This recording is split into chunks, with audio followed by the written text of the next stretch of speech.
Ted Lasso welcome wagon has arrived. Ted!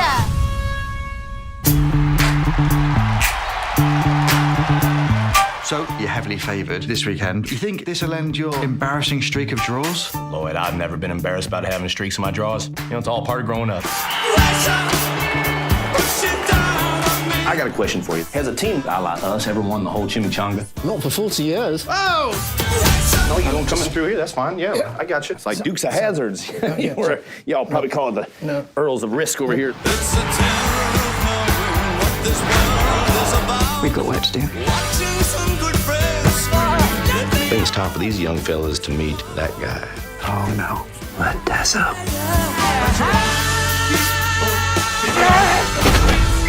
Hey, you little turd birds! Start touching your toes! And touch each other's toes! What?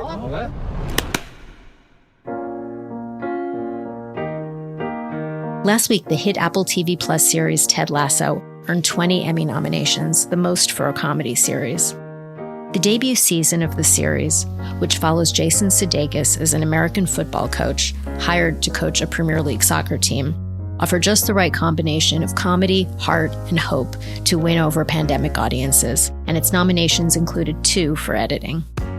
Editor A.J. Catoline is nominated for the Hope That Kills You episode, and Melissa McCoy for the episode titled Make Rebecca Great Again. It's the first Emmy nomination for both editors. In today's conversation, Melissa and A.J. take us behind the scenes of the making of the series, share their favorite scenes, and give us a preview of what is to come when Ted, Roy, Rebecca, and the rest of the characters return for season 2. I'm Carolyn Giardina. Welcome to the Hollywood Reporters Behind the Screen.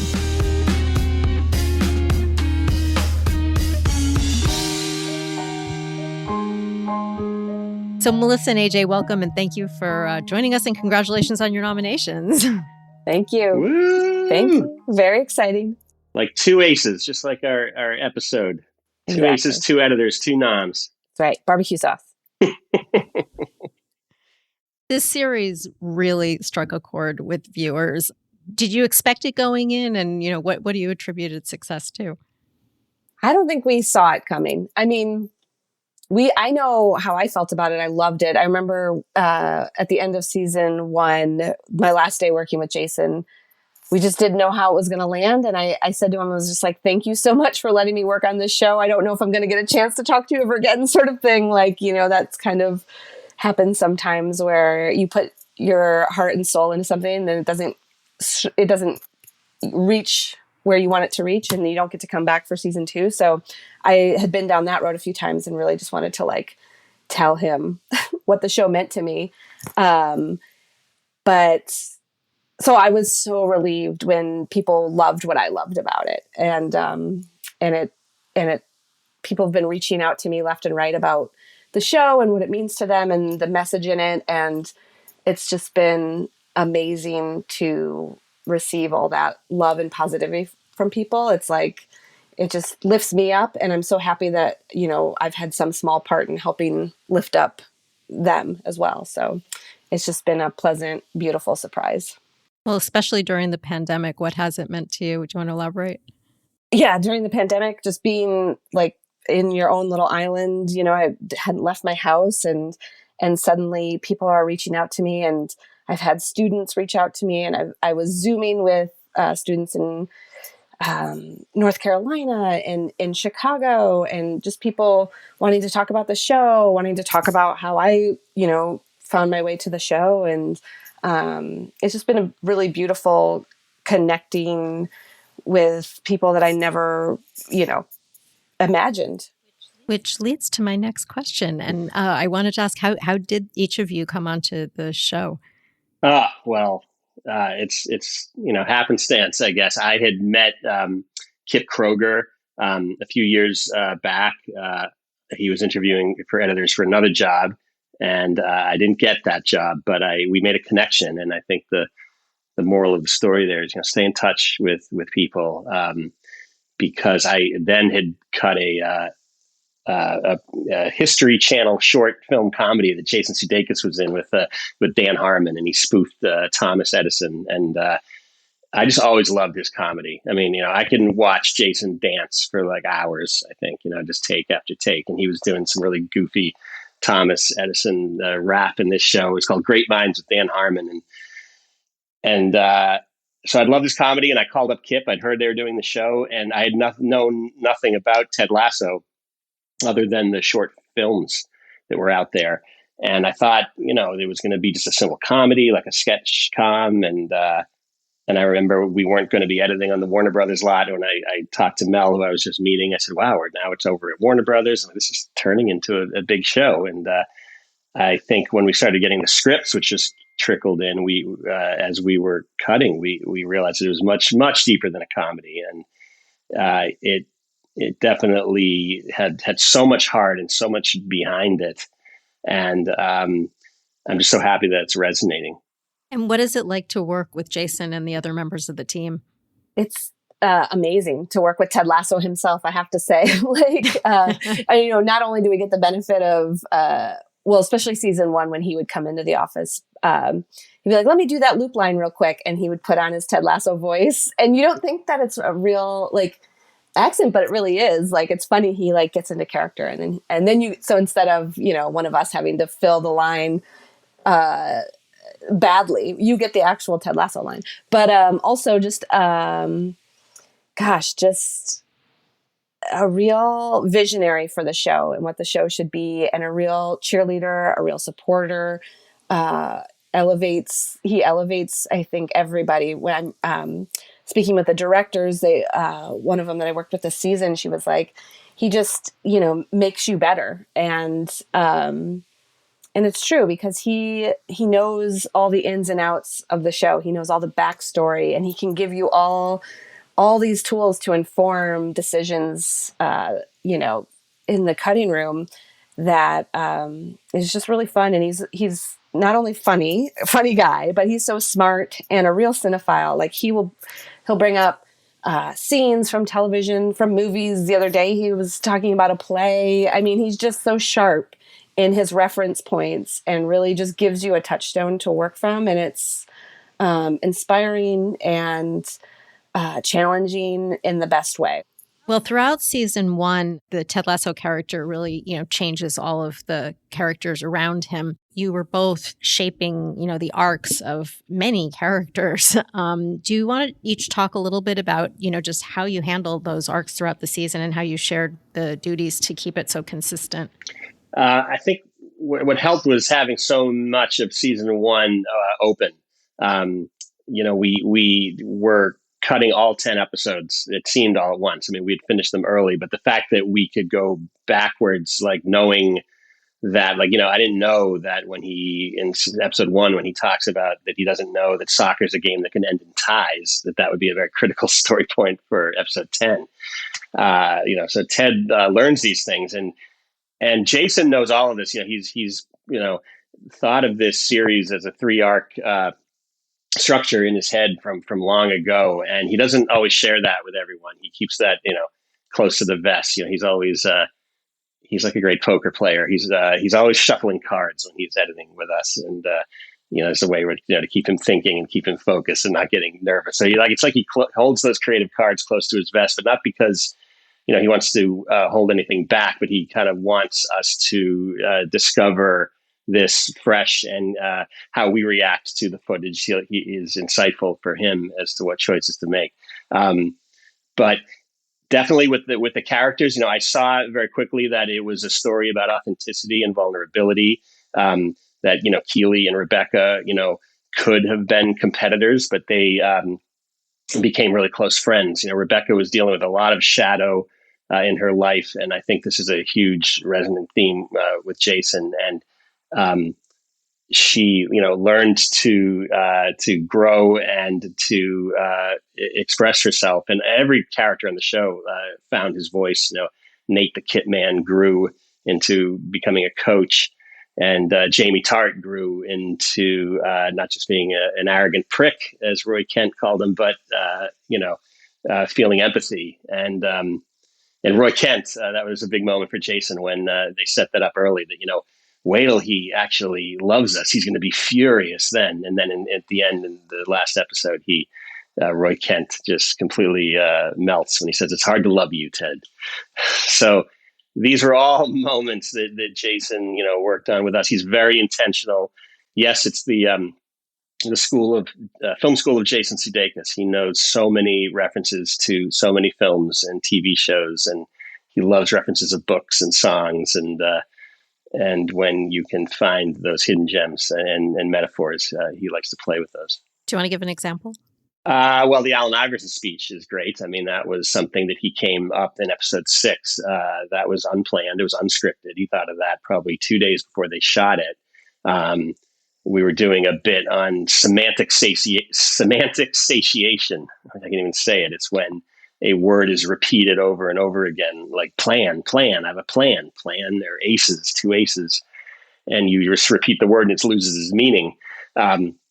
So he was trying to find a way where Ted could finally break down the character Jamie Tart and do it in a way that is, is kind of creative and intuitive. And so he thought of pulling from the Allen Iverson infamous practice speech, which he gave years ago, where he just repeats the word practice is about practice, not the game, over and over again. And he does this with Jamie, and he sent me a transcript on Google, and I had to cut that scene exactly to how Iverson built it. And the fans have appreciated that it mirrors that. And there's just that one great shot when we cut to a 50-50 shot, and it's a Dutch angle, and Ted is towering over Jamie Tart, and he finally breaks him down at that moment. But then Ted pulls back and realizes, okay, now it's about love. I need to express love to Jamie. So that's an example of just a reference from a random point of history, Allen Iverson, that not many people would know. But he's always doing little sports references to films. I mean, I don't want to give a season 2 spoiler, but you'll see it in season 2. There's certain, we're like a show that's like Friday Night Lights or like, The Office. So he'll have little references to famous sports films and that he wants to pay homage to. Butch Cassidy and the Sundance Kid, or Escape to Victory, the Sylvester Stallone World War II soccer film. So he loves these little details that we bring in. Yeah, I had a Graduate reference in episode 7. So, it's very varied. And it's such a, not huge scene, but it's just in episode 7 when the team is headed off on the bus to the away game, and Nate's trapped underneath the bus, and he really wanted it to be like they're on the move, and because we have forgotten that Nate got trapped under that. And so it's the when he's in his car and he's going, and then it starts to the music, the Simon and Garfunkel music starts to stop, and then he runs in and has that whole scene, and then he gets back out in the car and goes, gets the gas and goes. And so that was the reference point. He was like, it's got to be like that, where you think that we're going, and then the music stops, and it's just kind of like the music's just like, while he's getting out, we play the thing, and then we sweep into the main title. Like he's like, you want to think we're headed towards the main title, but no, oh wait, you forgot, Nate's under there. And so it was just such a reference point to be like, oh, okay, this feel, and built a similar music cue under there and did that. But I love The Graduate, so I was just like, oh, this homage, let's do it. You know what I mean? Well, now that scene is from the episode Make Rebecca Great Again, the one that you're nominated for, Melissa, when they actually travel to an away game in Liverpool. What was your favorite scene to cut in that episode? 7 is just, the whole episode was really, it was a special one for me. Like that, it was just the whole episode I loved. And Jason wrote that episode, and so he was really invested in it as well. So it was really fun to work on it together. And there's so many things in it I love, like, Nate's speech in the locker room that Ted, it says, you have to do this. And you don't know what's in that speech. And he starts, and it's just so brutally honest. And then it breaks through, like everybody, it's just such a surprising scene. And it was just such a beautifully performed scene by Nate and the whole team. But I think ultimately, I guess it would have to be the Panic Attack karaoke scene, because you just had Hannah, like Broadway, Wonder Woman take on the Frozen song, and they had shot an alternate in case we couldn't get that. So "I Will Survive" was in the warm up, waiting to make its debut if we couldn't get the Frozen song.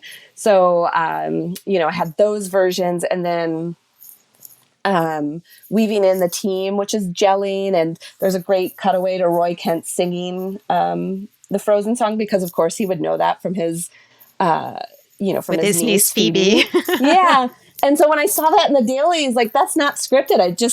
They just find little things like that to pepper in that are so smart and are so character driven.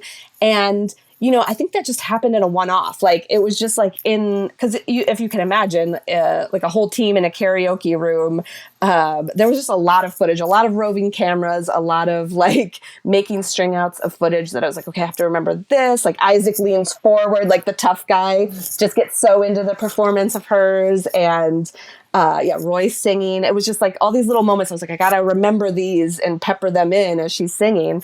And then to transition into such a dark moment for Ted. Because that's the episode also where he's struggling because he has to sign his divorce papers. Yes, yeah. And so it was a real high and a real low episode. And to make all those moments feel natural and of the story, like, I really, spent time trying to honor, okay, we have to foreshadow that maybe Ted's not in a really good headspace here.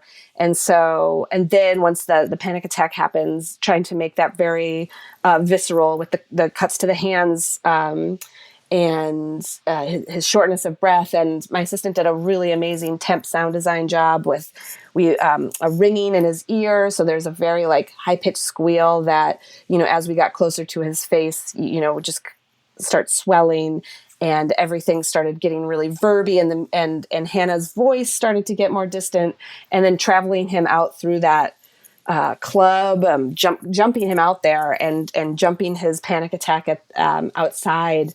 And then we played with, the voices that come in. That was a Jason thing where he wanted to hear his son's voice say, Dad, and you heard his wife say Ted, and then you hear Rebecca say Ted, and then she comes into focus. So it's all those things swirling in his head. And that was a Jason ad. He was like, I want to hear maybe Dad and his wife. Because before I had just played Rebecca, Ted, it got closer and closer. So if you listen, those are some fun, creative things that Jason brings to the table of really going in the character work. He's so invested in the characters. So. And then, AJ, your nominated episode is the finale of season 1, The Hope That Kills You, which concludes with the match where they desperately needed a tie. And at the very end of the game, Jamie Tart scores that crushing goal. Tell us about cutting that scene. Wow. Yeah. The Hope That Kills You. That's such a resonant title for the pandemic, isn't it? Jason wanted that, to be finally where Ted confronts this pessimism, and so earlier we introduced the slogan from May, the bartender, that she says, we don't believe in hope in England. It's the hope that kills you. And that really sticks with Ted, and realizes that he's got some fundamental work to do with this team. And so before we go to that great end athletic set piece, he's in the locker room challenging that phrase. And he said, well, I choose to believe and believe. And he was very intentional about being on the players at a certain time, to be on the beautiful smiling face of Sam Obasanya on asking the question, do you believe in miracles? And it's a very heavy scene. And then we have a funny joke where Isaac, the captain, who's just been given the captain armband by Roy Kent, says Richmond on 12, and they run out. That's a funny counting moment. And they get out on the field, and to me, that's where the show returned to its roots of being a goofball sports comedy, because we proceed to do that joke of American football. And our composers, Marcus Mumford and Tom Howe, wrote a great cue for that, which is on the Apple album called American Football. And we basically do an NFL formation and match all those camera angles. And all of that ending scene, by the way, the pub, the crowd, the dugout, Rebecca and Higgins and Keely watching from the stands, Rupert and his girlfriend watching from their apartment. All of that was filmed, of course, at different times and different days, but the trick was to make it seem as fluid as possible. So, that to me was just hysterical, and getting some reactions from the crowd, like, what is this American doing? But, we have that great moment where we come around to Danny and he kicks it in a bicycle kick. And all that footage we just had a few takes of it all, and they really nailed it. It was shot in the pouring rain, and in visual effects, we had to balance the rain out so it felt uniform, but we fortunately got it. And the bicycle kick is a callback to Danny doing the same kick and pass from Sam in 106. So that felt good. But Jason wanted it to be a roller coaster. Like, he wanted it to, really trick everyone into believing, like, because he's an avid TV watcher. So he knows, like, because I sniffed these plot points coming a mile away. So clearly you're going to dupe the audience into believing that, they're going to make them win by a tie. And they do. But then Jamie, who Ted has been teaching to be his best self, finally is his best self in the worst moment for Richmond, and passes the ball instead of shooting the ball. And because he passes the ball, they score a goal. Richmond are relegated. And then we cue probably the best cue that could have fit for the pandemic times, You'll Never Walk Alone by Marcus Mumford's rendition. And that was a song that was very sung in England during the pandemic for the healthcare workers on the front lines. And I said this to Mel the other day. I cry cutting this show, and when I was putting that song in, and the music came, and I watched it, because we cut that to picture there, and it just the feels and the chills of it.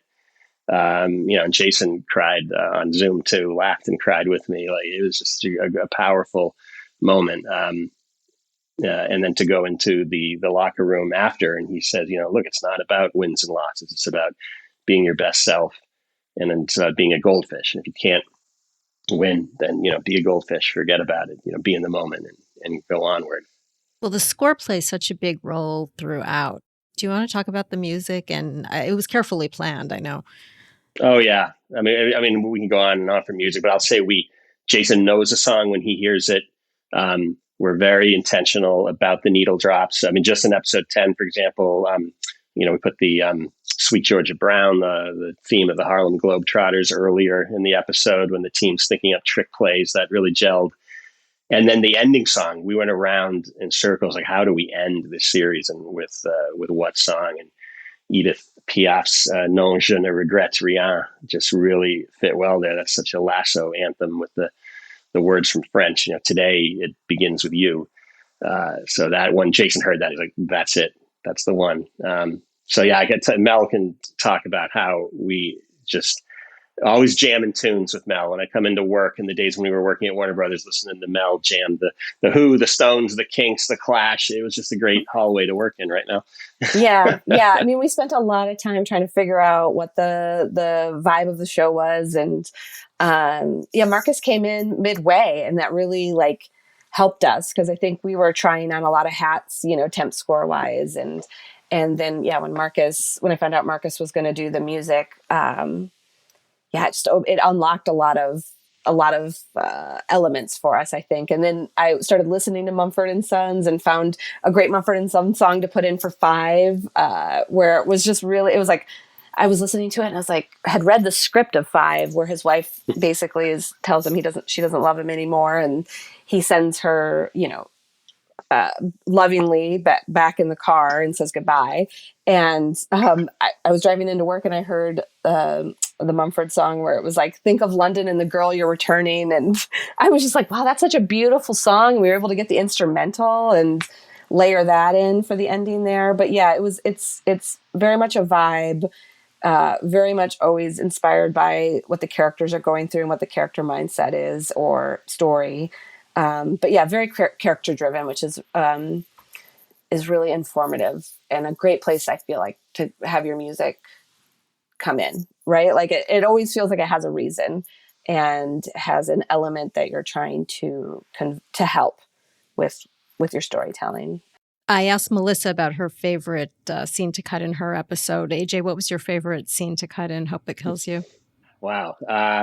Well, I mean, I think I mentioned the Believe speech, and it's broken up into 2 parts. It's the the speech before the game, and then I guess at the end when he comes through that door and just he'd just seen Jamie Tart get yelled at by his dad, and that really strikes Ted, and he goes into the team and they're just all so depressed, and he tries to cheer them up, and the water boy Will hands him a bottle, and it just breaks up the tension in a very funny way.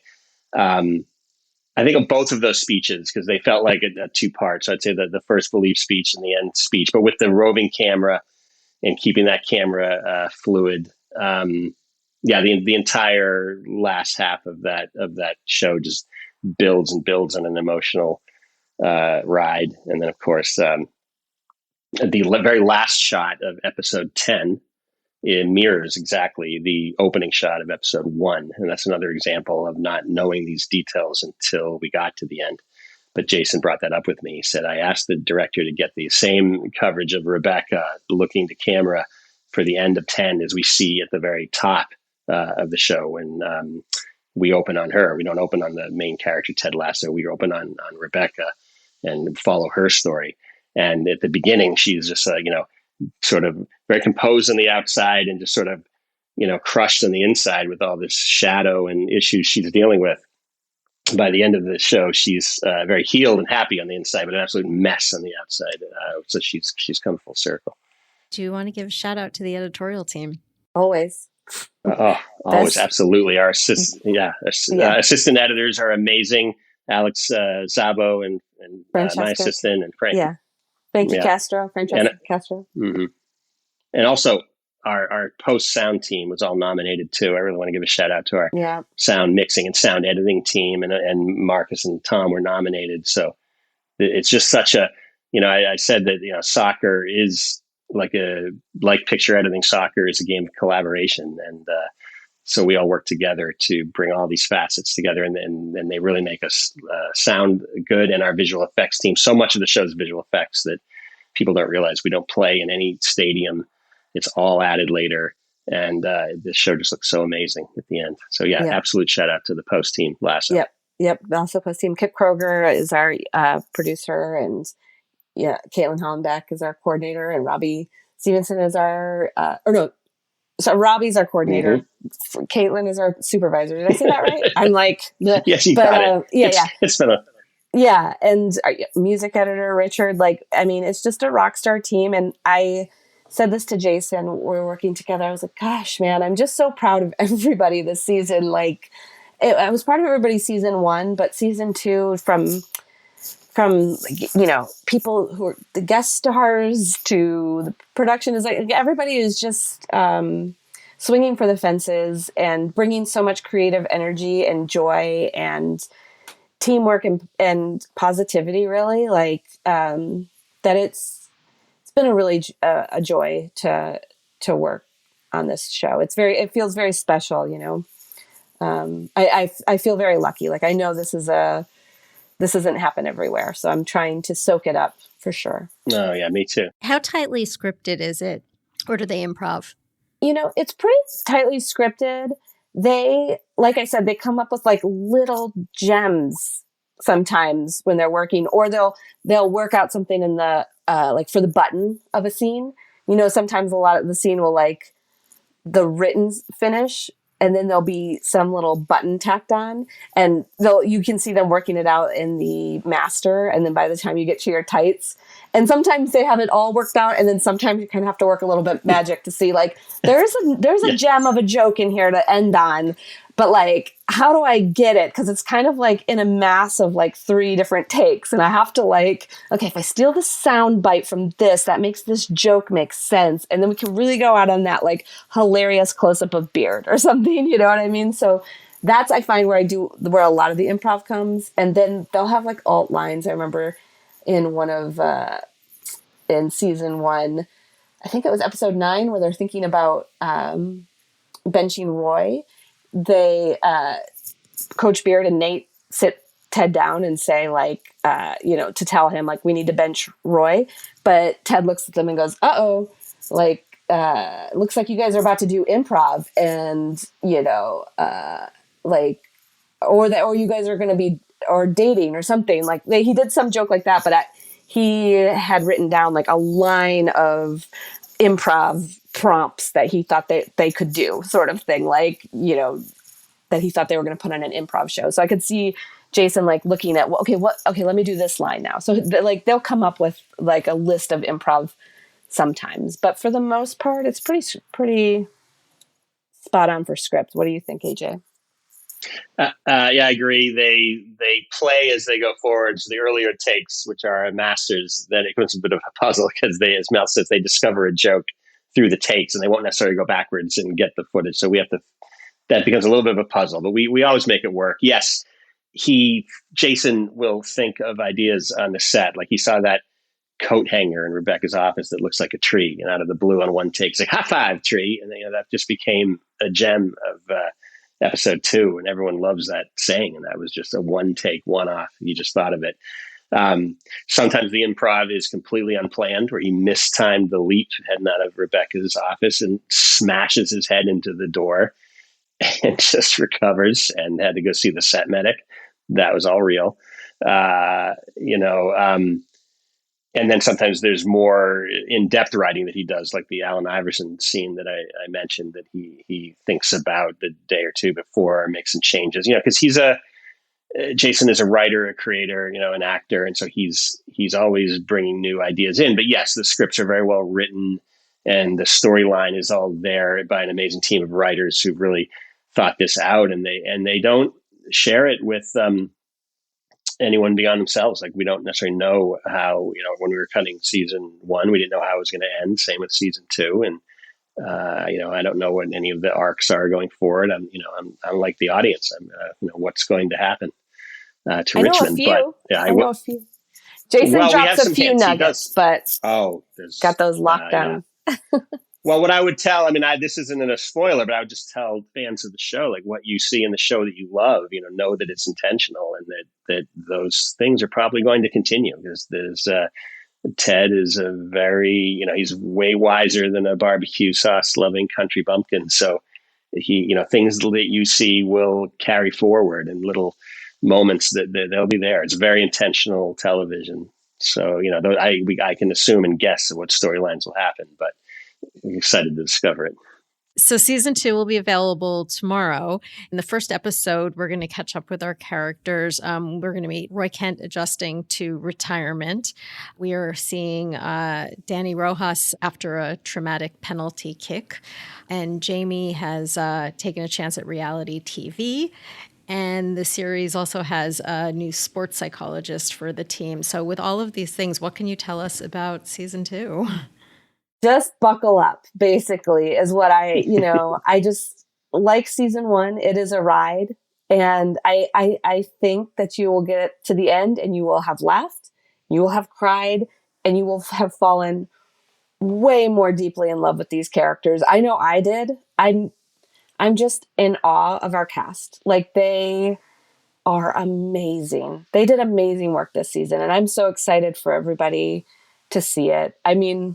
We all, I think, really love the fan support. And so we all, I know I worked, and every day I was like, this is my love letter to Roy. This scene, I want Roy to be the best Roy Kent in this scene, grumpy, whatever, the ultimate Roy. This is my love letter to him, and then Beard, I had an episode with Beard that I was just like, oh God, I poured so much love into that episode where I'm just like, I want everybody to see what amazing work these guys are doing. So anyways, I think everybody did an amazing job this season, and I'm so proud of everybody. Not a lot of spoilers, but people are growing. The character growth is huge this season, I think. Let's talk about Roy a little. What can you tell us about Roy in this season? He's retired now, but yes. And he will go on a journey. I don't know what I can say, but, I had the pleasure of cutting episode 5. And I think that is a big, that's a big Roy Kent episode. And if you love Roy Kent, make it to episode 5. And I think you'll be excited to see where his character journey goes. He's here, he's there, he's every fucking way, like, right? yeah. He's, sure, he's grumpy, but you get a little bit more Phoebe. You get Roy and Keeley, and you get Roy and, you get a little bit of new Roy in his same grouchy shell, which I think is like the best Roy. You get the grouch, but you always get to see his like soft, gooey center. I love it. Yeah, Brett has really mastered that character. I love how he walks into rooms, his chest stuck out, and he's a lot of grunting and anger, and and not much. He didn't smile much season 1. It's when he does, it's for rare reasons, like he's enjoying a laugh at Jamie Tartt's expense. But yeah, I agree. This cast is really gelled together. You can feel it. Absolutely. They just know each other's rhythms and each other's timing. And we had so many choices to choose from in performance, and they all were wonderful. And that became a puzzle to put them all together. Hannah Waddingham, is a superstar. And so is Juno Temple. They all are. And they just all are. I mean, and Nate's storyline's amazing, and Sam, and and Coach Beard is always there. Just wait and see how many books he's going to read and bring on set this year. Exactly. There's so much hidden gems. Do you get a lot of takes to work with? Not more than most in TV. You're lucky in TV to get 3. Sometimes if we're lucky, if they're really on a roll, we'll get 5. I mean, but they really nail it. It's like I don't know how they do it. If they obviously are rehearsing off camera, but when they roll those cameras, that performance by the second or third take is spot on, and it's there. Not a lot of mess-ups, and there's a lot of dialogue. I'm always, and that's from everybody. Like even guest stars that come in for just the day of work, they just have that. They have that dialogue down. They have a clear voice and vision, and they deliver it. And Hannah's especially wonderful to cut because she gives you such subtle changes from take to take, such smart subtle changes. Like oh, maybe you want a shade of this in this speech, And so I remember in season 1 going through takes with Jason with that speech outside the ballroom when she finally opens up to Ted. It's like, take 1, you have shame, and take 2, she just kind of blurts it out, and take 3, she's finding her words. But they were all they were choices, and they were all beautiful choices. And so you were kind of like, what direction do we want to take this speech? You could, any way you go, it's an award-winning speech. Like that woman is talented in so many different ways. It's a pleasure to watch. Melissa, what can you tell us about Rebecca's character arc in season 2? Her character arc is more personal to her and her growth, and I think what she's looking for in another person. I think she's discovering her worth and as a out there in the world, and is leading in love and grace this season, which is a beautiful place to start from with her, because that's the opposite of where we started last season. So you really get to see Hannah unleashed, I'll say. In episode 5, I was talking about it today with my assistant, of just how, where do you see her? Like, her hair is loose and they have her in this beautiful dress, and she's just owning her, happiness that I think Ted brought out. And it's shining through in her appearance, even in this season. She's just a little more free. And I think in one scene, she has her shoes off and she's just got her feet kicked up. And I think you'll see her in a different location in the office as well. Like they did smart things with her character where you just see, she's not behind the desk so much. She's opened up to the room and more welcoming of people that are coming into her office maybe. So it's more open, wild Rebecca this season, which is really fun. It's because I think the scheming is gone with Rebecca.